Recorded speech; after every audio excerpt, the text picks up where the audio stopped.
অনেকদিন আগের কথা। সমুদ্রের পাড়ে এক গরিব জেলে ছিল, নাম তার খোকন। সারাদিন জাল ফেলেও তার জালে তেমন মাছ উঠত না। কোনোদিন আচপেটা খেয়ে, আবার কোনোদিন না খেয়েই তার দিন কাটত। তার অনেক দুঃখ ছিল, কিন্তু তার চেয়েও বেশি ছিল ধনী হয়ে ওঠার লোভ। একদিন বিকেলে জাল ফেলতেই খোকন বুঝল জালে ভারী কিছু একটা আটকেছে। খোকন খুশিতে লাফিয়ে উঠল। সে যখন জাল তুলল, তার চোখ ধাঁধিয়ে গেল। সে তার জালে দেখতে পেল একটি বিশাল মায়াবী দেহ।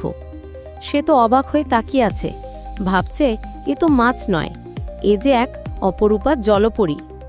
তার কোমর পর্যন্ত মানুষের মতো, আর নিচের অংশ মাছের মতো সোনালি আসে ঢাকা। জলপরী অনেকবার তার মধুর কাঁপা কাঁপা কণ্ঠস্বরে মিনতি করে বলল, জেলে ভাই, আমাকে ছেড়ে দাও, আমি সমুদ্রের গভীরে থাকি, ডাঙায় আমি বাঁচব না। খোকনের লোভী মনে জেগে উঠল অনেকগুলো ইচ্ছা। জেলে বলল, তোমাকে আমি ছাড়তে পারি, তবে এক শর্তে। আমার অনেক ধন সম্পদ চাই। আমাকে এমন কিছু সম্পদ দিতে হবে যাতে আমি এই রাজ্যের সবচেয়ে ধনী মানুষ হতে পারি। জলপরী তার লোভ দেখে হাসল। সে বলল, ঠিক আছে, তুমি যা চাও আমি তোমাকে তাই দিতে রাজি। খোকন মনে মনে খুব খুশি হলো, কারণ আজকের পর থেকে তাকে আর রোজ মাছ ধরতে হবে না। সে হয়ে উঠবে অসীম ধন সম্পদের মালিক। জলপরী হঠাৎ বলে উঠল, আমি তোমাকে এই শঙ্খটি দিচ্ছি। তুমি এটি কানে চেপে দিনে মাত্র একবার বর চাইতে পারবে। তুমি যা চাইবে তোমার সব ইচ্ছা পূরণ হবে।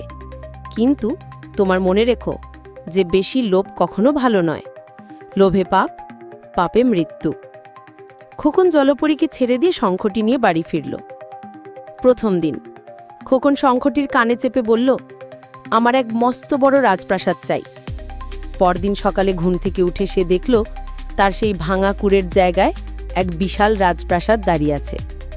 দ্বিতীয় দিন সে আবার শঙ্খ কানে চেপে বলল, আমার সোনা দানা হীরা জহরাত চাই, প্রাসাদের সব ঘর যেন ভরে যায়। তক্ষুনি তার প্রাসাদের ঘরগুলো সোনা আর মণিমুক্তায় ভরে গেল। খোকন এখন রাজ্যের সবচেয়ে ধনী, কিন্তু তার লোভ তাতেও মিটল না। তার মনে হলো সে তো শুধু ধন সম্পদের রাজা, কিন্তু সমুদ্রের তো নয়।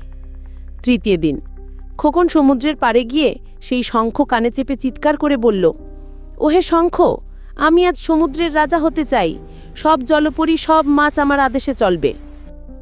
কথা শেষ হওয়ার মাত্র এক বিশাল ঢেউ এসে খোকনকে ভাসিয়ে নিয়ে গেল সমুদ্রের গভীরে। সে অবাক হয়ে দেখল তার পা দুটি অদৃশ্য হয়ে যাচ্ছে, আর তার শরীর রূপালি আসে ভরে উঠছে।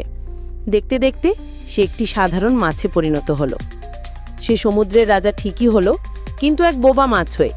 তার রাজপ্রাসাদ, ধন সম্পদ সব ডাঙায় পড়ে রইল, আর সে নিজে অন্য বড় মাছদের ভয়ে সমুদ্রের গভীর অন্ধকারে লুকিয়ে বেড়াতে লাগল। অতিরিক্ত লোভ মানুষের পতন ডেকে আনে।